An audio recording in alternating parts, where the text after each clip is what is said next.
Oh dear! That's a way to start, isn't it? With a big old deer.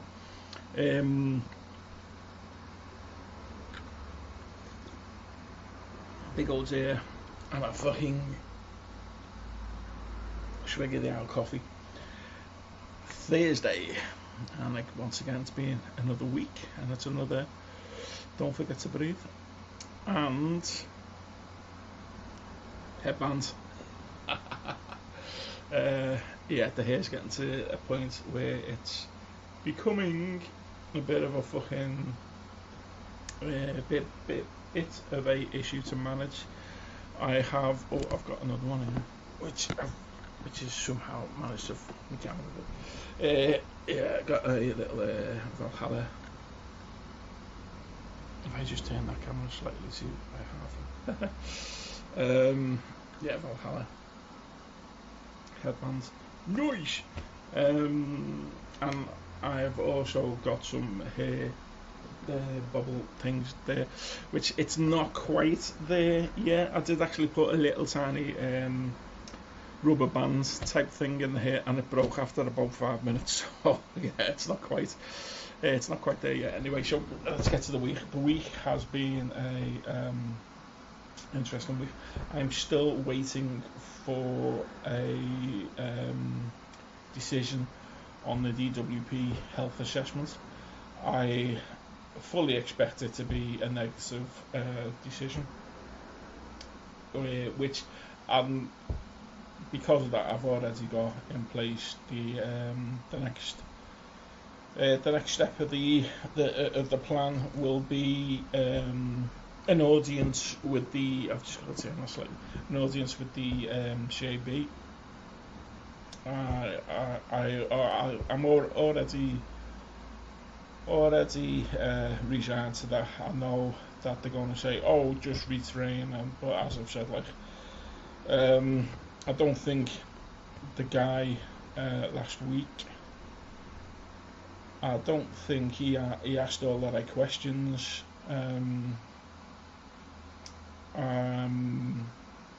But like I said last week, he did know about the mental health issues that I've been suffering from, which I wasn't aware of.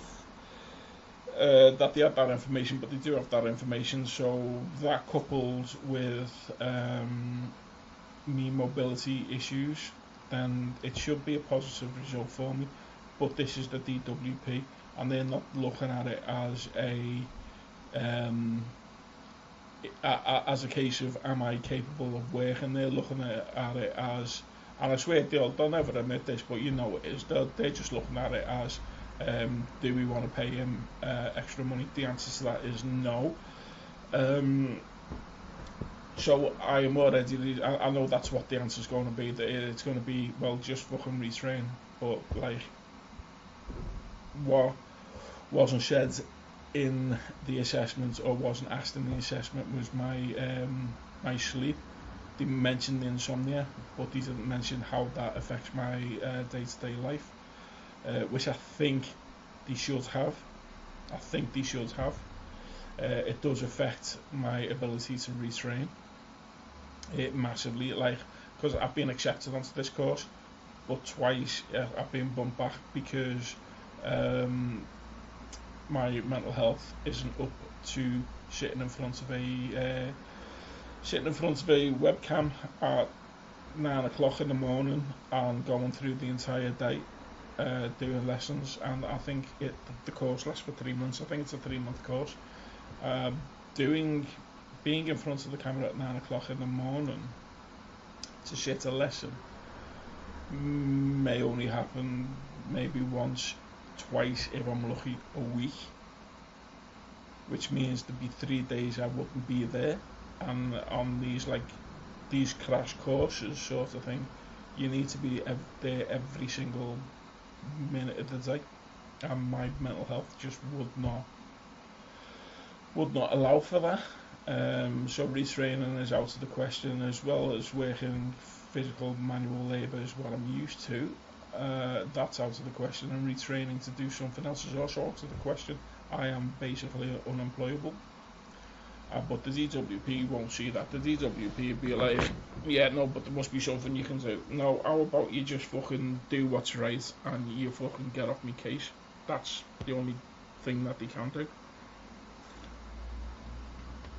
But like I say, I've already resigned myself um, to go into the CAB, and I've already said to people that I know that's going to be the next step is the CAB.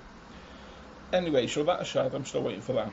I have actually now moved my GP. I'm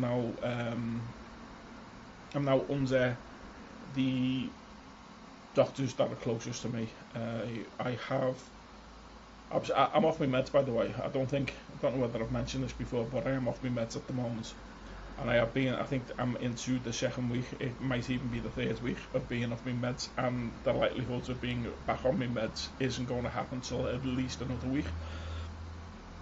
Excuse me, because I have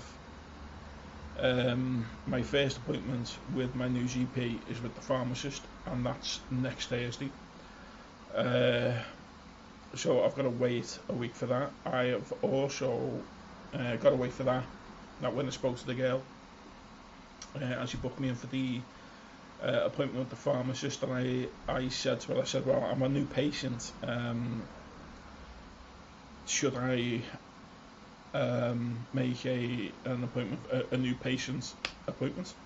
And she said, well, have the appointment with the pharmacist first, and then when you've had that, come and speak to us. So while I'm there next Thursday, I'll arrange for an appointment for new patient appointments, which if I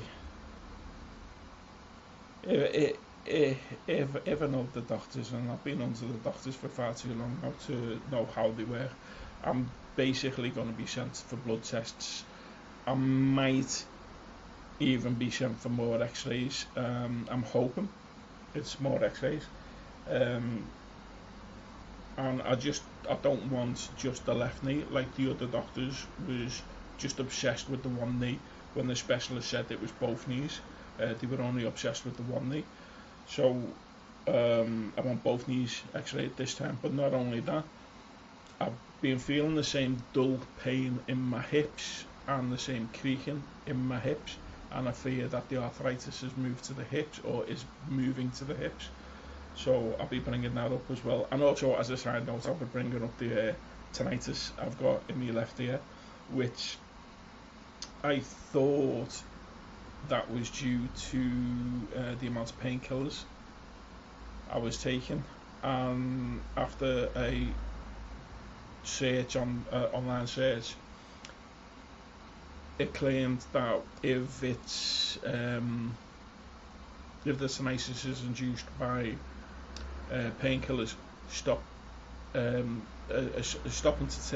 taking the painkillers will reverse the effects of the tinnitus. It hasn't. It's been like a good 18 months since I stopped taking painkillers regularly, and the tinnitus is still there. I don't know whether that's enough time. It seems like enough time, but the tinnitus is still there, so I'll be bringing it. I know I've always been told that tinnitus, or I've always thought that tinnitus, there was no like cure, and there's still no cure for tinnitus, but there is things they can do. If the tinnitus is rated at 10, they can reduce it to like a 3. So they can manage it, not cure it, but they can manage it. So I'll be bringing up the tinnitus because, especially late at night, the static I hear in my left ear is just fucking outrageous.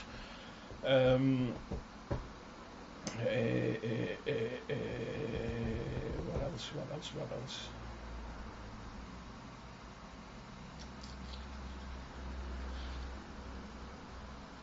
Did I mention? Did I mention the bloody BT phone call I received? I don't think I did because it was on Saturday, so I haven't mentioned that. So all last week I've been trying to cancel the TV. It doesn't get used. I don't use it. I had the sports package. I had the TV, the deluxe TV sports package or whatever. The box is actually over there, so I'm waiting to go back. I think you just see it over my shoulder there. That's going back to the post office at some point in the next week or so. But yeah, so I've been trying for a week to cancel this thing by doing it online. Um, uh, it's supposed to be easier online, and I promised myself that because the last time I cancelled the TV over the phone was with Virgin, and I ended up getting into a slanging match with the dickheads on the phone because these people just don't understand that there are people like me who simply don't watch television. And he was like, I remember he was saying to me, but I'm giving you the TV for free. And I'm like, I don't want the fucking TV for free. I don't want the TV. You might call it free, but them cunts want a fucking TV license off me. So no, it's not free. I don't want the TV. And I ended up telling him to shove it up his ass. And I had a massive fall out. And I've been with Virgin for about 15 years. I was with Virgin for about 15 years. I had... See, I'm going right back to... My God, when I moved in with my old fella for like... I was living with my old fella for 6 months.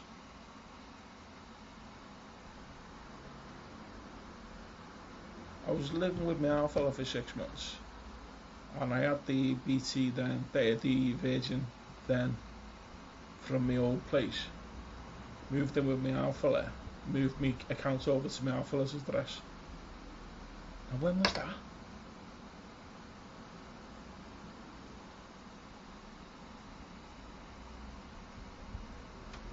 Two years, 5 years, 7 years, 10 years.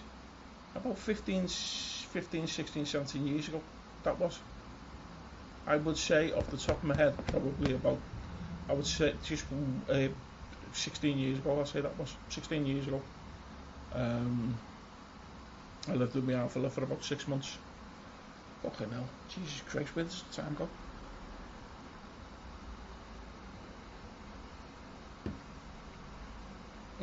Yeah, probably about right, because when I moved out, I was in my old fella's before I moved in here, and I've been in here for about 15 plus years.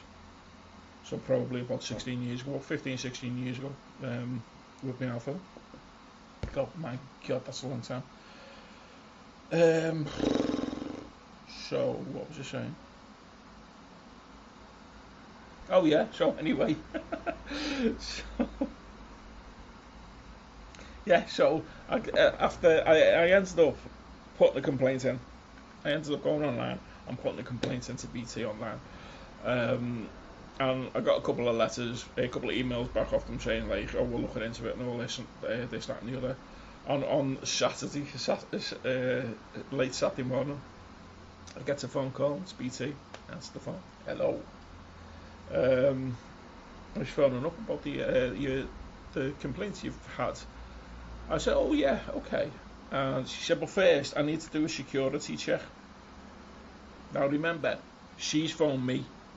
She's phoned me on my mobile. Phone's like me mobile, this mobile. Oh, what was that? Gotta fucking miss something there. Do. Thursday the 16th.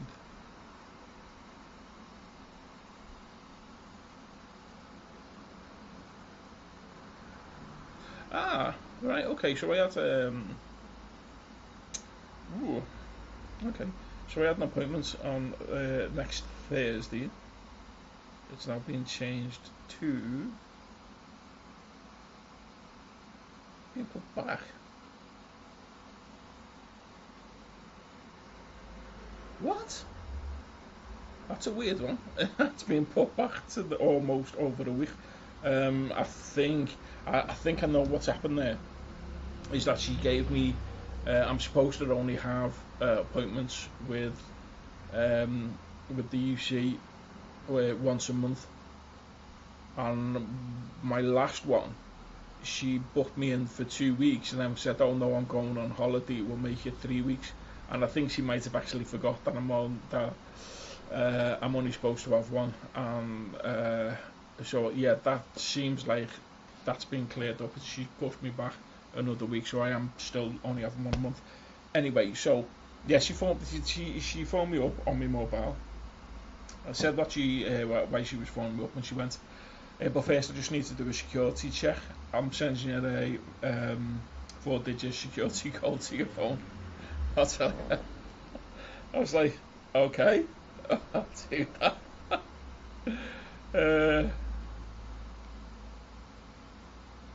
Is that it? Yeah, no, no, that's Wednesday's one. Where is it?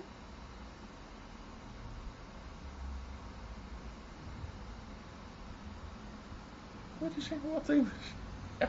God, hell. Ba-dum-bum-bum.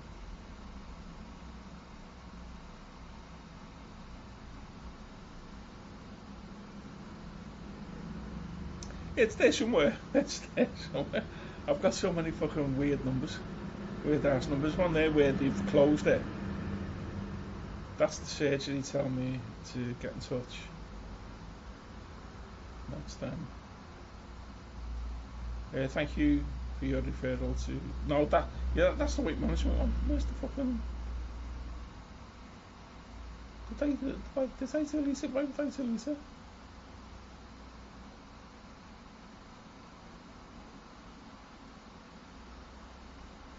I didn't dream it. I've actually got it. I've got it on my tablet. The conversation on my tablet, which is weird. I can't, can I? Because of data protection and all that. But I've actually got it on the conversation on my tablet, which I am gonna fucking play it anyway. Because I can't see it on my phone. I'm fucking wondering whether I've actually set this up.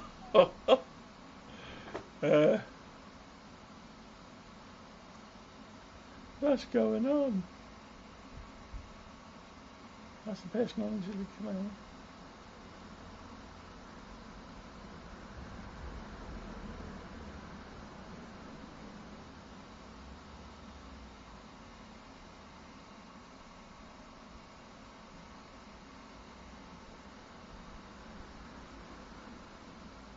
No, I mustn't have recorded it. But anyway, so she sends this fucking thing to my phone. Oh, 1 second, I better find this. Yeah, right, just being a dickhead, aren't I? Because I looked at the EE and saying, oh yeah, we've closed the account. But just above, and you can't see it because the light's in the way, but just above, it's just a hi from EE, because even though it was BT, it was sent through EE. Your one-time code is, and so like the code was like 9833, and then she asked me to repeat the code. So I'm like, I've got my phone, and I'm like, yeah. And then she sends the code, and she went, can you just repeat that code to me? And I went, okay. 9833. And she went, oh, that's fantastic. Right, now you're complete. And I'm sat there. I'm sat there, and I'm looking at my phone, and I'm going, what the fuck's just happened? What the fuck's just happened? She's just phoned me on my phone, and then sent me a security code, and asked me to repeat the security code, so she could confirm that she was talking to me. And I'm thinking, what? What the fuck? So I've got this running through my head, and I'm paying no attention whatsoever to what she was saying to me. I was just going, yeah, that's right, yeah, okay, yeah. And it wasn't until later in the day I looked at my emails, and they sent me a couple of emails, and one of them was basically saying what the text message said there,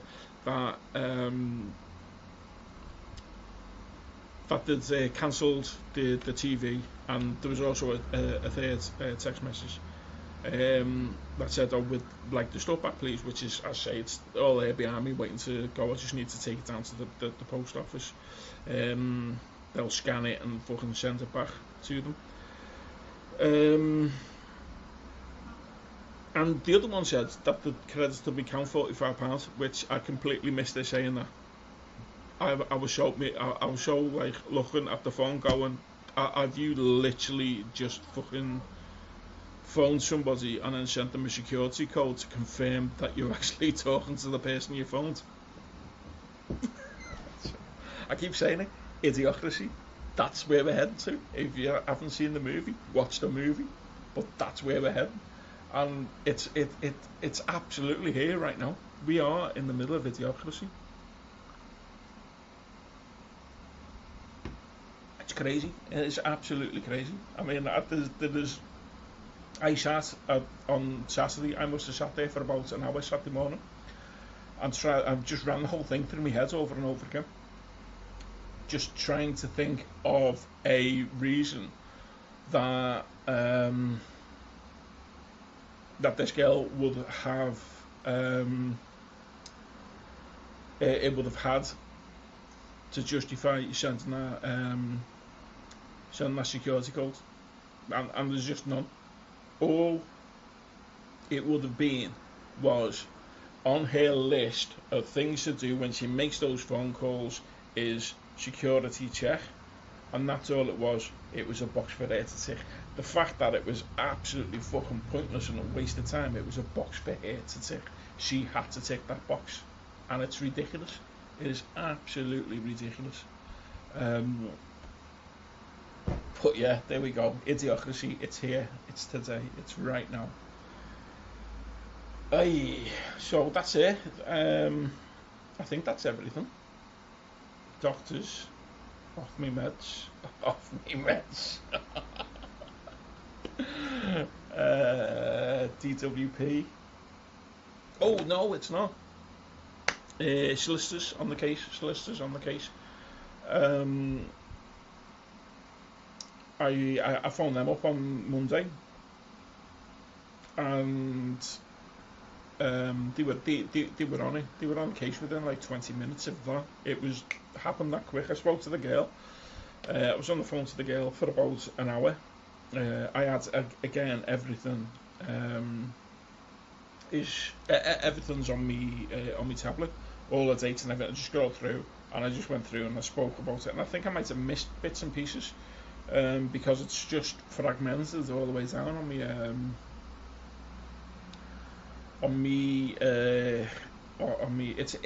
It's AI, but it compiles everything together, and I basically used it for the complaint, the official letter complaint that I sent, and that's basically, it's got all the information on it. It's all in one place, and I can just pick it up, open it up, and all the information's there.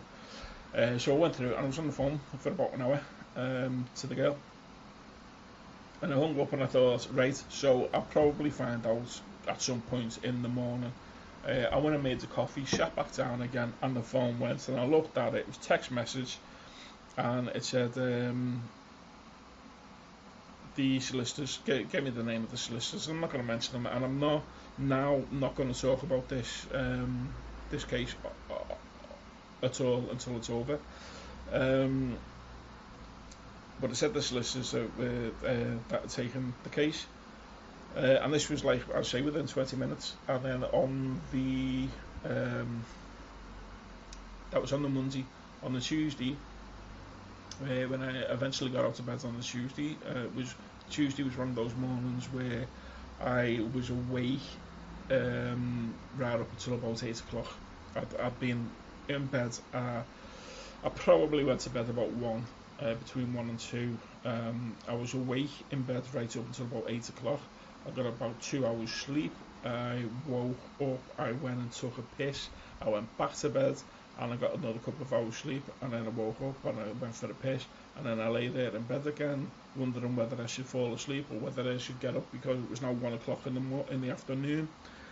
So I get up anyway, and I'd say get up. The first thing I do when I'm going to get up is I go through I take my tablet to bed, and not my phone, my tablet.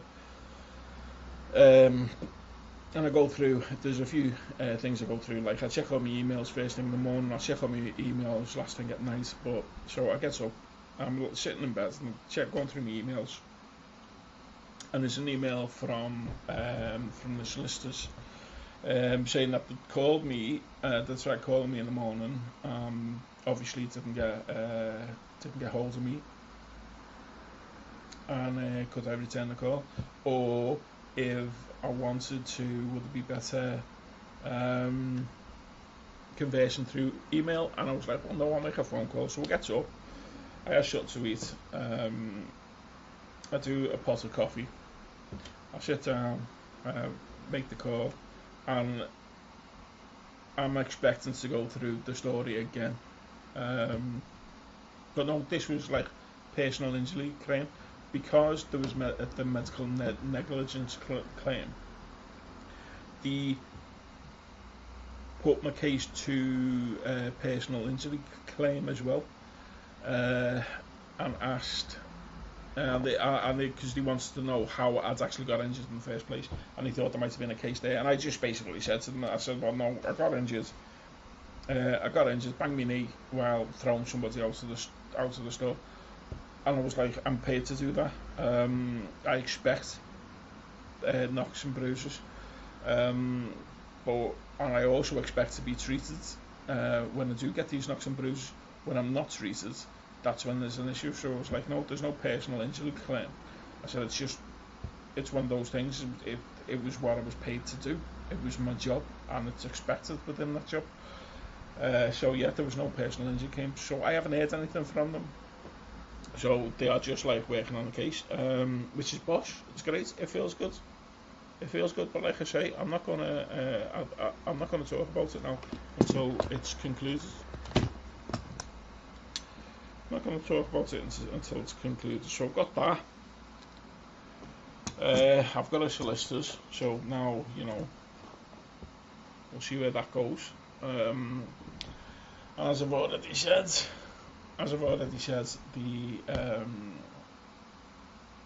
I fully expect the decision from the DWP to be negative, which then means I will be making appointments with the CAB, and I've also been, because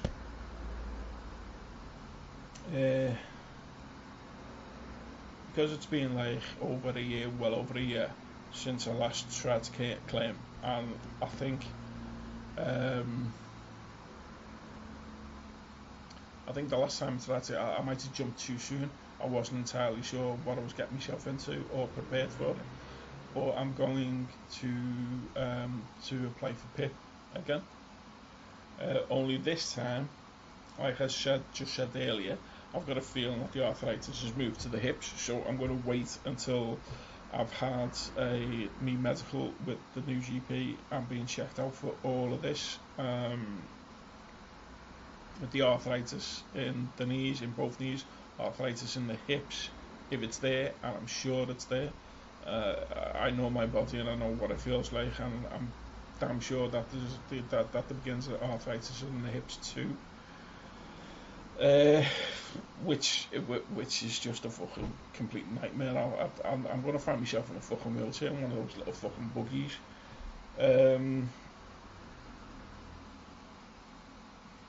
Yeah, and I'll be going down that road again, but that will be in the near future.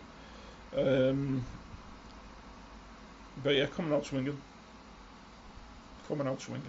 That's it. Right, so that's been a long one. That's nearly half an hour. I am gonna watch a movie. I'm gonna sit here and watch a movie. I was going to do a curry for me tea tonight, but I can't be arsed now, because I normally when I do a curry I do flatbread, and it means that I've got to do the dough. And as I'm saying it right now, I'm thinking to myself, fucking do the flatbreads, you cunt. Just don't be a lazy bastard, just do the flatbreads. But no, I think I'll leave it tonight. I will do it tomorrow. I am going to do a loaf tonight, or at least do the dough, prepare the dough tonight, and I'll leave it overnight, and I'll bake a loaf tomorrow. Because I've got into a habit where I bake 2 loaves a week.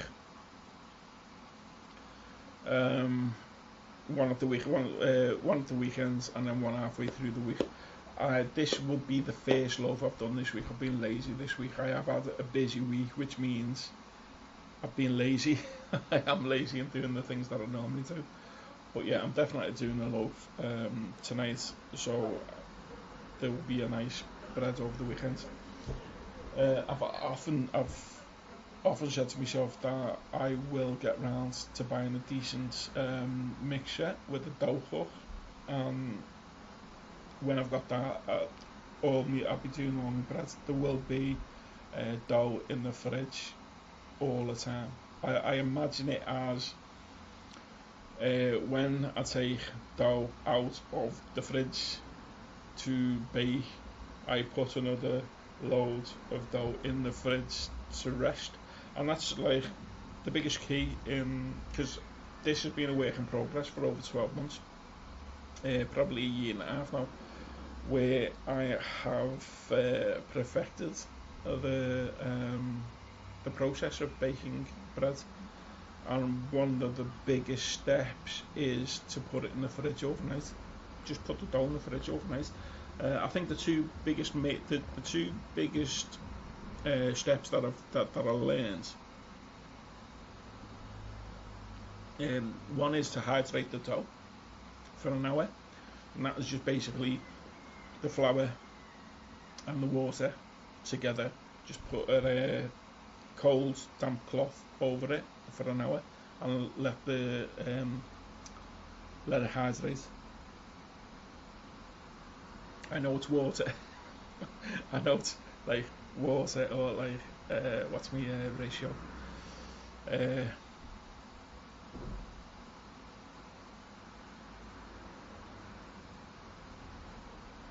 so it would be, so it's 60 600 bread, 600 flour, 600 dry. Well, it's a little bit over 600 dry, but with the flour, 600 flour to 400 water.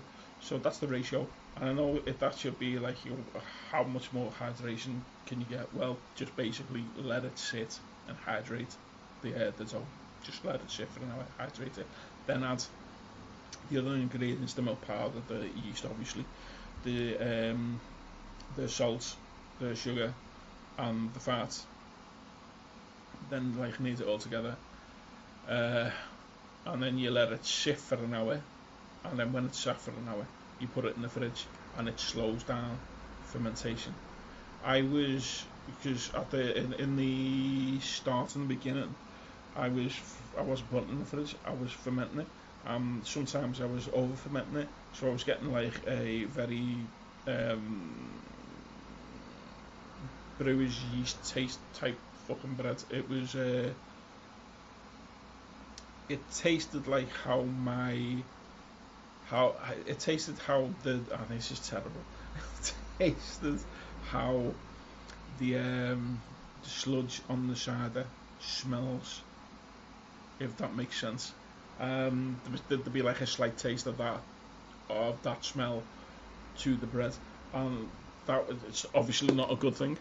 I wanted to figure out what was going on there, and what I learned was if I put it in the fridge overnight and let it chill overnight, it slows the whole process down, and you don't get that. And then you take it out in the morning, you give it like a fold and a stretch and whatever, and then let it sit to room temperature. Again, give it when it rises up again, give it another fold, a stretch and whatever, and then you put it in your tin. You let it rise again, and then you do the cooking part and all that. And it does. I touch wood. I have not had a bad loaf since I've been doing it this way. Not one had a bad loaf. It always tastes great, and it just, I prefer my bread toasted than store bought bread toasted. I just do. I just think it's just, there's something about it that just makes it better. My home baked bread toasted is fantastic. I think store-bought bread still makes a better sandwich, even though I do enjoy egg sandwich, egg mayo, boiled egg mayo sandwich with my homemade bread is fabulous. It really is. But saying that, me flatbread, which I've been doing me flatbread ever since COVID, when you couldn't get bread, and I was like, I need bread, and then I learned how to make flatbread. At the time, I was kicking myself because I didn't know how to bake bread. I do now. But yeah, I've been making flatbread. My flatbread's been years in the making, and I'm doing really nice flatbread. It's lovely. Whenever I do a curry, I have flatbread, and I enjoy it. It's fantastic. So, like I said, that was a little waffle on for another 5 minutes of nothing really. So, like I said, I'm going to watch a movie. I'm going to watch Sum of Our Fear. That's the movie I'm going to watch. I haven't seen that one in a bit, and I feel like watching that. It's going to be a decent movie. I actually feel like Rambo in the minute with me camo vest and me headbands. But it's yin yang, circle of life. Yeah, so I'm going to watch the Sum of Our Fear and have pie and chips. Yeah, pie, chips, beans, peas. Oh, might do mash, pie and mash, and a bit of gravy. I'm not sure now. I'm second guessing myself. I don't know. It's going to be pie with potatoes. That's what it's going to be anyway. Anyway, Sean goes, I'm out. It's me. I'm out. Look after yourself. Love you. Bye.